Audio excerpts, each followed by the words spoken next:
Čeprav smo novo sezono nameravali pričeti z veselimi novicami o umirjanju epidemije in odpiranju države, pa nas je med odmorom žal presenetila vest, da se po 2 sezonah sodelovanja od nas poslavlja naš najbolj priljubljeni in najmanj politično korektni korespondent. Tu so njegove poslovilne besede. Mojih nastopov v javnosti bo manj, kot jih je bilo doslej, vsaj upam tako. Zadnjih 10 mesecev sem opravljal kar 3 naloge hkrati, saj sem moral biti govorec, po sili razmer pa posledično tudi strelovod in še amortizer napadov na vlado. Maja, jaz sem končal. Hvala za vse. Mikrofon je odslej le vaš. Kacin out. Jaz sem končal. Prav ste slišali, po 215 oddajah je država ukinila Jelko Kacin šov. Uradno zaradi slabe gledanosti, neuradno pa, ker njegov voditelj ni bil najbolj priljubljen na podeželju. Pri tem pa je država izvedla klasično televizijsko potezo, klasično, ter ohranila format oddaje, namesto starelega voditelja pa je pred kamere postavila mlado žensko.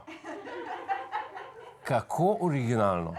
Edina bolj klasična poteza bi bila, da bi oddajo kar naenkrat vodil Artač. Bila edina.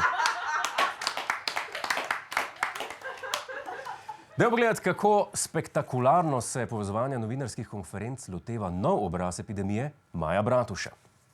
Včeraj je bilo opravljenih 5115 PCR testiranj.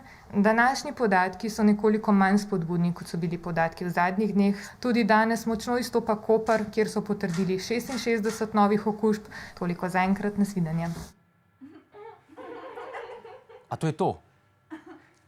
A to je to? Statistični podatki pa prijazne napovedi gostov. Kje pa kreganje ljudstva? Kje pa obtoževanje lovcev, da ga pijejo po kleteh? Kje pa je prelaganje krivde na sedmine? Na sedmine? Zgleda, v naši oddaji nismo izgubili samo korespondenta, ampak tudi segment, kdo je ta teden odgovoren za korono. Meni je prav žal. No, dajmo. Gospoda Kacina bomo torej na televiziji naslednjič videli šele, ko bo prejemal Viktorja za najboljšega voditelja zabavne oddaje. Zadnji nastop na vladni konferenci pa je izkoristil za prav posebno slovo od svojega najtesnejšega sodelavca.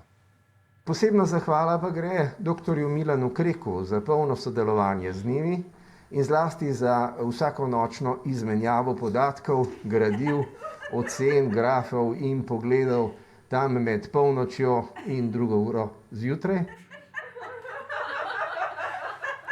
Prav ste slišali. Kacin in Krek sta vsak večer med polnočjo in 2. uro zjutraj ležala v posteli in po telefonu primerjala svoje grafe. Zanimalo je predvsem, kdo ima večjega. Graf, punce, alo! Noseče pa tako perverzno. Čeprav smo v novi sezoni izgubili segment, kdo je odgovoren za korono, pa je lepo videti, da smo definitivno ohranili rubriko Kaj za en Krek? Hej, to je naš YouTube kanal, klikni na ta gumb in se naroči, da boš na tekočem. Polajkaj pa nas tudi na Facebooku in na Twitterju, pa na ulici, pa na kakšnem javnem WC-ju.